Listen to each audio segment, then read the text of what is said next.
Hi and welcome to another video. Today we'll look at the HP Omen 16. We'll do our agenda first. We'll talk about battery life. We'll do a summary with these points below. We'll do a summary about the Omen Gaming Hub, about undervolting and overclocking at the same time, about AMD Radeon software. We'll then, at the end, do stress tests with Cinebench R23, CP23, and Forge Royal, Yao, and TimeSpy. We'll look at the temps and clocks and the wattage plus what plus wattage. And so let's start. So the device has nice haptics.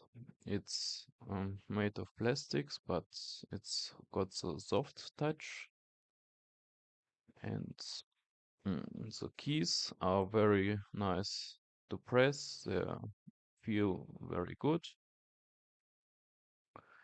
They are pretty large too because it's a 10 keyless keyboard. Yep. So the powerful components, which I'll talk about now, are the AMD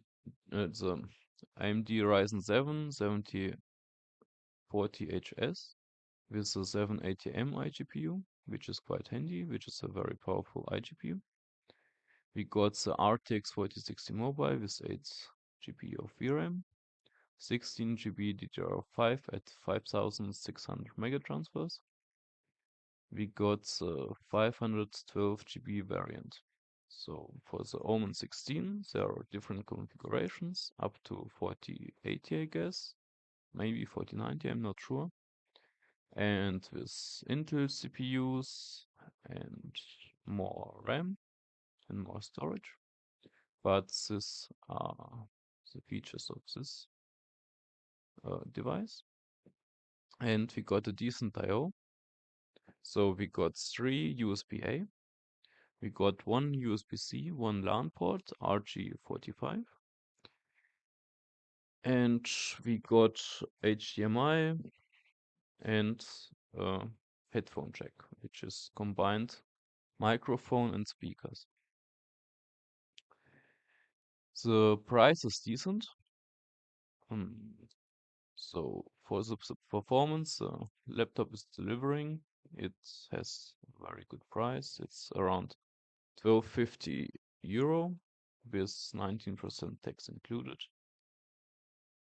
So with other laptops, I could only get 1150 with the RTX 4060 configuration. That was the lowest ones, and they were not very good configured and lacked on RTX 4060 performance or on wattage or so. And with other devices, I could get a Ryzen 5, but in this device we got a Ryzen 7, and we're paying it around 100 euros more. But the Omen 16 is better overall, I guess, than the lock, the Lenovo lock, which I could have got too. And yeah, similarly spec'd laptops are around 1350 euro here. And the Omen 16 is a top tier device, which means there are configurations with the same chassis, but slightly different cooling, and they're selling to up to around 3000 euros. So it's a premium device overall. And we got it for 1250 euro. And the next point is we got no throttling in the highest performance profile. We got no throttling on the balance profile too. On balanced, but we got 200 to 200 to 300 megahertz less on the 4060 with the balance profile. So keep that in mind. And we got the cool operating temperature, which I'll show you later on the stress test. So the max I saw was around 82C, but this was with the performance profile and manual fan tuning, which I'll show you later on.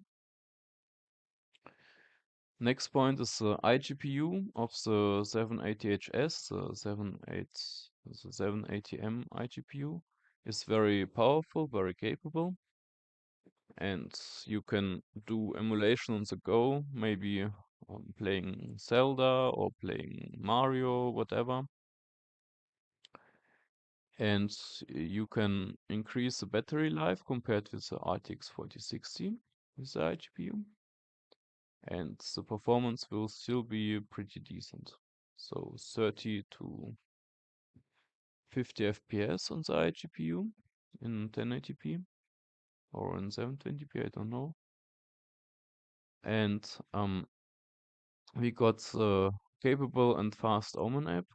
What is fast in this context? The Omen app is pretty responsible and you don't have to wait too long for your inputs. And why capable? Because I'll show you now.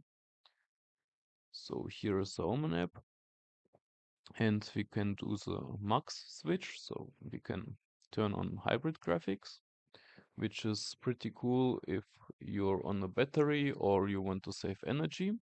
So the graphics are on the iGPU then, or you can do the discrete profile. And with this, the laptop will run only with the RTX 4060 GPU. And if you turn on discrete, you can then configure a lot more things in the NVIDIA control panel, like the display output, and you can do VRS, virtual super resolution with it, so you can increase the display resolution to 4K, for example, if you're interested, or to 40p. So yeah, performance will then suffer, of course, but you get a more sharper output then, even on 1080p, which is quite cool. And the next thing is we got here performance tuning, and the laptop is currently running on performance, this Leistung performance. And we got the auto fan profile here. What is pretty handy is we can set it to max. And when it's on max, the fan speed will turn up to the 6300 RPM. So maybe you're leaving a game and want to cool down the components, you put it on max, and the components will be very cool then again. And the next cool stuff is you can tune the fan manually. You then can pull it with a slider or you do the dynamic curve. And you can do the dynamic current curve based on the CPU or the GPU, which is quite handy because when you use the GPU, the temperature readings are from the GPU then, and the fans are controlled by the GPU temperature. So this is quite handy because the fan on maximum speeds, which are at the performance auto profile, are quite loud, and for games which are not so CPU heavy, you can then turn down the fan to maybe 90%, and the GPU will still be very cool.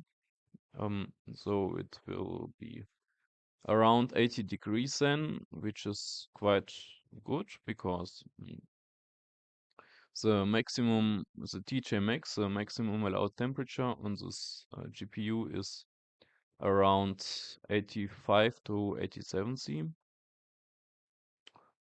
And yeah, pretty cool stuff. So the next thing is we can use the Omen Light Studio to control the RGB illumination. This device got the 4-zone RGB illumination, and with higher spec omens you get the per key illumination. And one cool effect is the environment effect. So the Omen app will look at the screen content and adjust the illumination according to that. So the colors are matching your screen. Very cool effect. I like it. And this is for the Omen app. We got some other stuff here, but I won't show for now. So here are the readouts of the sensors. We got 50 degrees C for GPU temperature and 62 degrees C on the CPU temperature. And we are currently recording with OBS Studio. So the CPU temperature is at around 40 C when idling. And so is the GPU temperature. So pretty nice results here. So let's move on.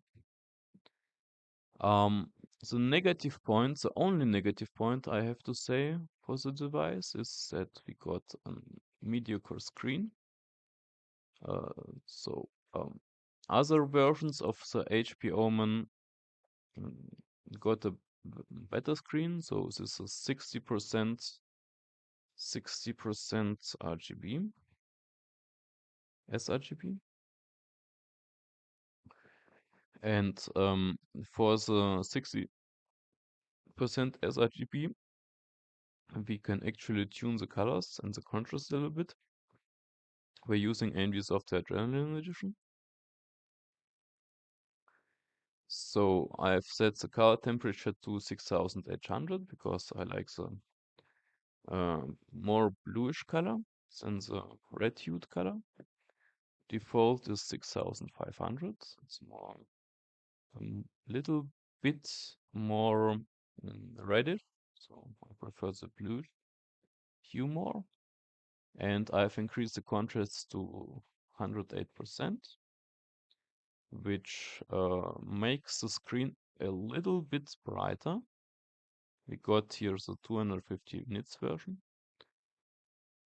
And the saturation is just so to say poppiness of the color, so I increase it as well. And let's move on.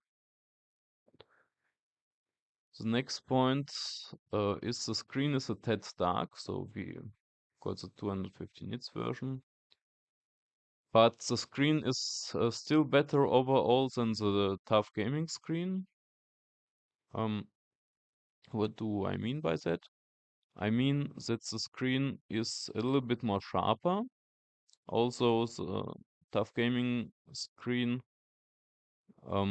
is 15.6 inch, and this screen is 16.1 inch.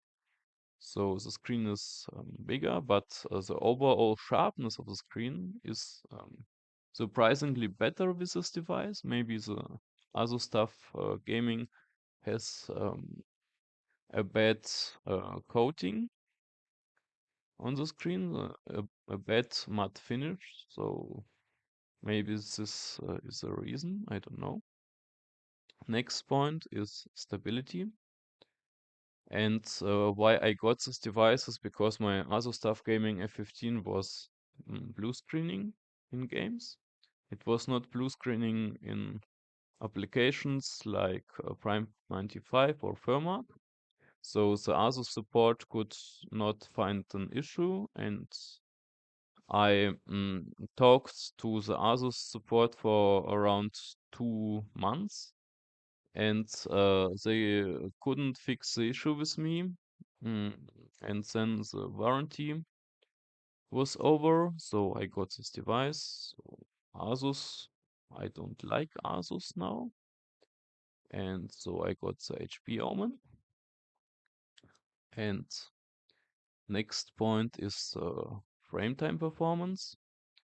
This is a question mark because in games like Baldur's Gate, I mm, get some longer frame, so to say, and the frame time performance is then not very good, but Baldur's Gate 3 is very CPU intensive, so it's expected, I guess, and I'm in extreme, which is very CPU heavy. But Shadow of the Tomb Raider, for example, mm, was very fluent, and I have had no problems here. Next point is battery life. It's got an 83 watt hours battery, and with Zelda, it was around 2 hours, so 1.5 to 2 hours. And so we can calculate it with 90% brightness. It was consuming at around 40 watts. With 780M as a display output, so rendering device, so to say. And we'll look at the other comment here. So we got 3.5 hours of Twitch streaming at around 90% display brightness. And I think that's a pretty nice battery here. It may be that you can get around 6 hours out of it, but that's very dependent on your use cases. So now we got to the agenda, the summary.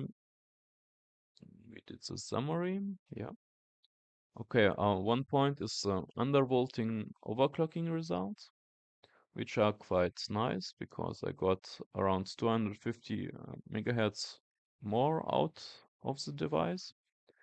It's running at 2500 megahertz on the performance profile, and I got 2750 megahertz. So where is it? This is CGMark times by. I got 10,500 graphics score and 11,000 CPU score. And let's put these aside. And this was with the frequency at 2600 megahertz. So the max OC, where do we got it? Here is the max OC, and we got around 2700 megahertz. We put in 2750, so we got a little bit less clocks, but our graphics score has increased. And this is the calculation. We got 10,800 graphics scores. And on default, with a balance, with a performance profile, I guess, we got 10,400 megahertz. So these are a good 4% more FPS. In games, we got better results. This is Cyberpunk. So we got 60 FPS out of it with overclock. And we got 58 FPS on default, so it's around 4% more performance for around 10% more clocks, which is okay. And many current devices are not getting the whole frequency range, so to say. in performance. So this is to expect here. Okay, and Shadow of the Tomb Raider should be here. No, but okay, okay. Um, Baldur's Gate 3 is here. We got 5 FPS more with the uh, OC setting compared with the default setting. We got 3 degrees more and uh, pretty good result. So 5 FPS is what maybe 6-7%. Mm. So this is pretty cool. And so let's move on. What we got here, the stress testing. So for those interesting on the stress testing, you can stay tuned here. And for the others, see you later. So stress testing is Cinebench 23, then Port Royal, and then TimeSpy Extreme. Cinebench 23 it is then. So we go to downloads. Cinebench R23. And let's start. So we can look at in the Omen app for CPU and GPU temperatures. Okay, I will run 30 mark in the background, so we can look at it later. I hope it won't consume as much of the CPU speed, but we'll see. And one thing to remember is that we are recording with OBS, so expect lower scores. And we're doing the multi-core results. And previously I got 15,500. Score of 50,500, so it's a little bit slower than the 16 cores, 32 threads Threadripper first generation, which is quite cool. How far we've come, because this device has 8 cores and 16 threads. Yeah, here, and start the CPU multicore.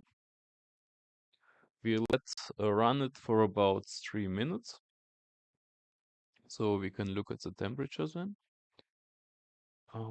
Let's put this on again. And CPU utilization 100%.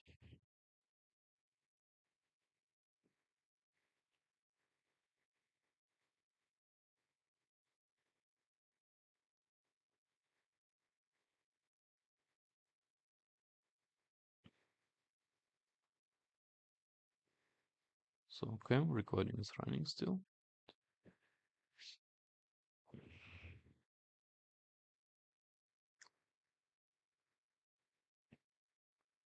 So I will be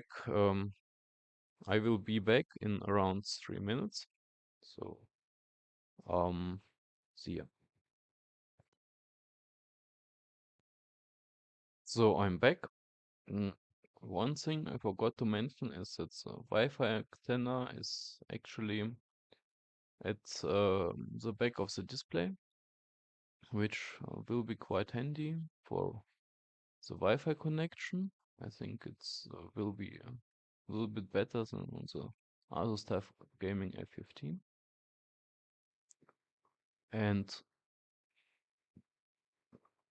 we now got a pretty low score of 11,800. This is because we are running at the manual profile and and the reference is the GPU. So we'll put it back on auto.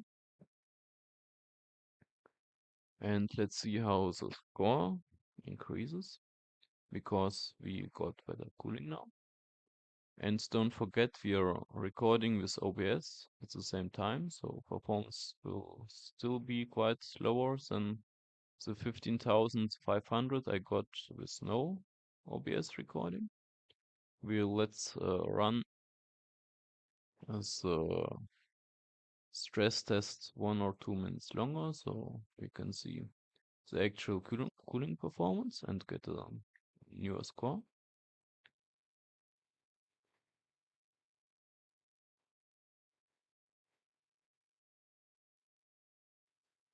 So this is the downside if you're doing heavy CPU stuff.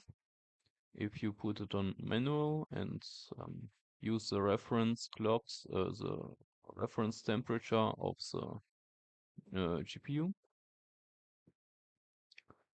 And let's wait. Oh, the fans on auto are quite aggressive, so to say. I don't know if it will be on the recording, but I'll put the mic to the fans.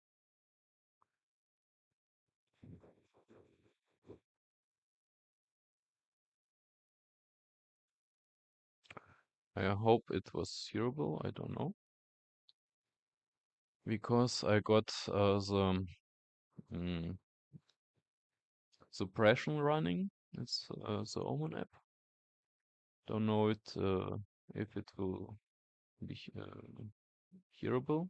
So what score do we get? We got around 12,000 points, but we'll let it run one more time.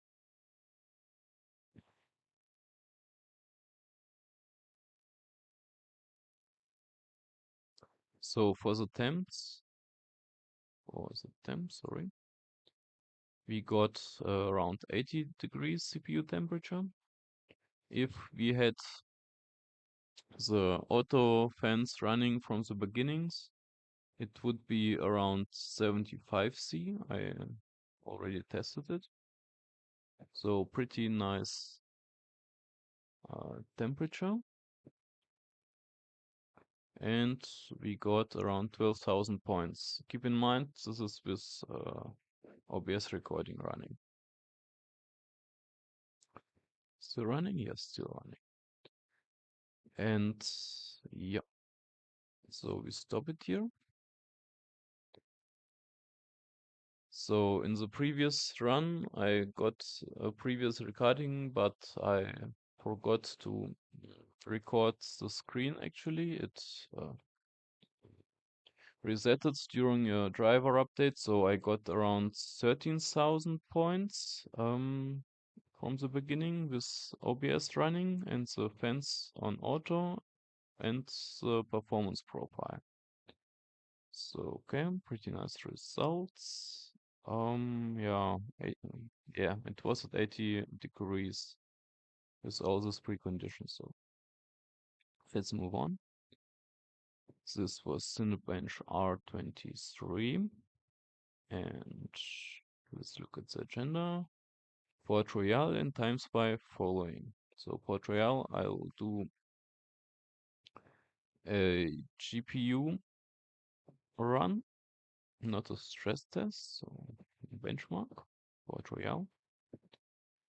We'll go back in the Omen app, put the fans on max.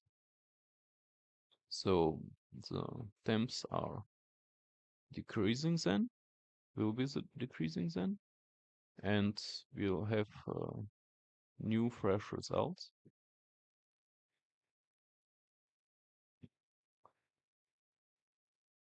So put it back onto auto and start the benchmark. So we won't do custom run, just the normal run, no demo.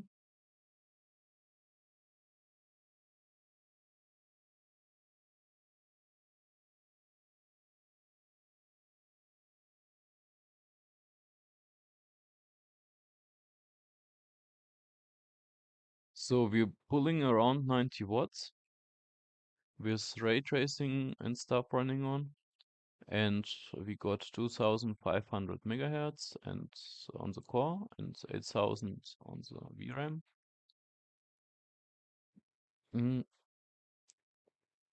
Some strange thing is that we got this yellow border. I don't know why this is. Maybe the performance will be a little bit slower. Maybe it's because we are OBS recording. I don't know. Um, Maybe it's just a bug. Let's see.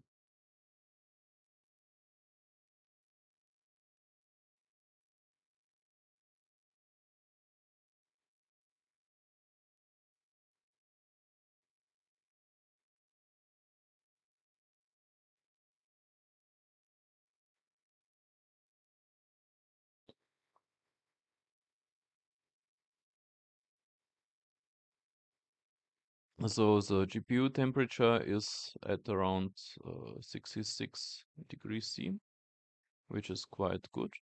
Maybe it will be spike up to 70 degrees C, but I think we'll get a pretty bad run because of this border. Don't know why this is. Already happened once to me, but let's see.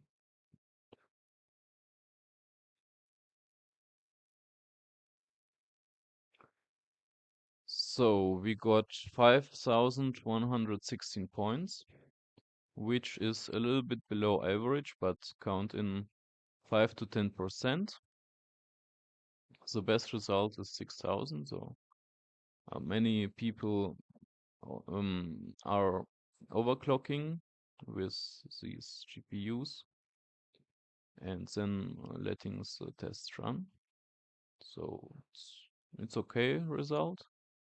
Of course, when you count in around 10%, you will be at around 5,600, and it will be around the average. And yeah, that's for the portrayal. We'll do stress test. The times by stress test, and we'll let it run for 5 minutes. So you'll see what to expect from the GPU concerning the clocks, the temperature, the wattage, whatsoever.